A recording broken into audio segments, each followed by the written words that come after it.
want you to get acquainted with the muscle groups that we'll be training during this transformation. So let's get started. There are several heads to the shoulder that need to be exercised in different ways, different styles, different angles, and different exercises. When doing a front raise, you're working the front head of the deltoid, the shoulder muscle. If you're weaker in this area, maybe start with this exercise first. The outer delts are worked with outer side raises. This will give you width and it'll put caps onto your shoulders that will give you the illusion of a smaller waist. Then finally, you've got the rear head of the deltoid muscle. This is a hard muscle to really isolate, so make sure you go a little bit lighter, keep strict form, and get that mind-muscle connection. Now these are isolation exercises. So isolation means that it's just working one particular muscle that you're trying to focus on. A compound movement is going to bring in several of those muscles. So a compound movement of the shoulder is going to be like the shoulder press. So if you're doing a straight up press, this is going to incorporate predominantly the front and outer head of the deltoid muscle. So it's going to work the front and it's going to work the side of the shoulder as well. So now we're moving on to the triceps, which is the back of your arms. You've got three muscles there, hence triceps. Pushing down, this is going to work the outer head of your tricep muscle. If you're pushing like you're doing a close grip bench press, for instance, this is going to work the middle head. So extending your arms overhead while using a rope or a dumbbell will really work the rear head to give you that outer fullness. 70% of your arm is made up from the tricep, so it's something that you should really focus on. A lot of people train their bigger muscles, they hit their biceps when in fact it's only 30% of the overall arm.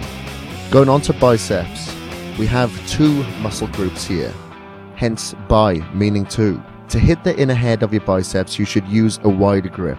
To hit the outer head of your biceps, then use something like a hammer grip. And if you want to hit the overall mass of the bicep, use a neutral grip.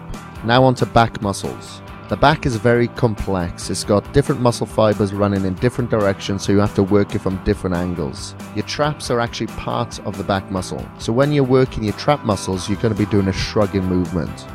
If you're going to be working your lat muscles, that's going to be worked predominantly on a pull down movement. That's really going to hit your lats for thickness and give you that nice V tapering. If you're going to work for thickness of the back, predominantly then you'll want to do a lot of rowing movements. So your bent over rows, cable pulley rows and single dumbbell rows, that's what's really going to give you the beef and thickness on your back.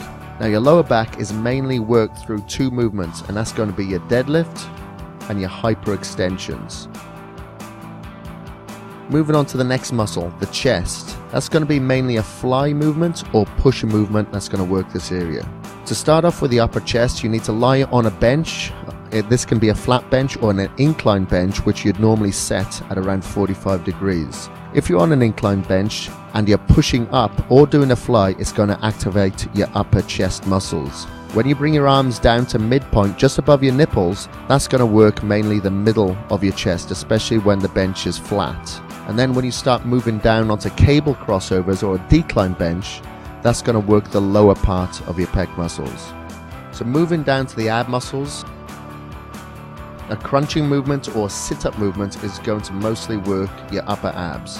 When you're bringing your hips up or doing leg raises, for instance, whether it's lying leg raises or hanging leg raises, that's really going to work the lower portion of your abs. The obliques, I don't bother really hitting obliques directly because I find they get worked from several other exercises. So I like to train abs once a week, but I go really hard, sometimes heavy on those days. Next to your legs, your quads, hamstrings and calves make up the legs. Your quads are going to be really isolated when you're performing a leg extending movement like leg extensions on the machine. That's going to hit the 4 quadricep muscles and that's it. It's not going to bring in any other muscle group. So that's a great exercise to start on. It really warms up your knees and pre-fatigues your quadriceps before going into some compound movements. So a compound movement for your legs is going to be predominantly for your quads. This would include squats and leg presses. The further you have your legs up on a leg press platform is going to hit more hamstrings. So if you have it in a neutral position, it's going to really hit more of your quadricep muscles. You've also got lunges, but that works everything. It works your glutes and it works your hamstrings as well as your quads at the same time. If you want to isolate your hamstrings, you're going to be leg curling. So this is a really good movement to do if you want to isolate your hamstrings or warm them up before hitting a compound movement. So moving on down to your calf muscles. The two parts of your calves are your gastrocnemius and a sheath of muscle that's called the soleus.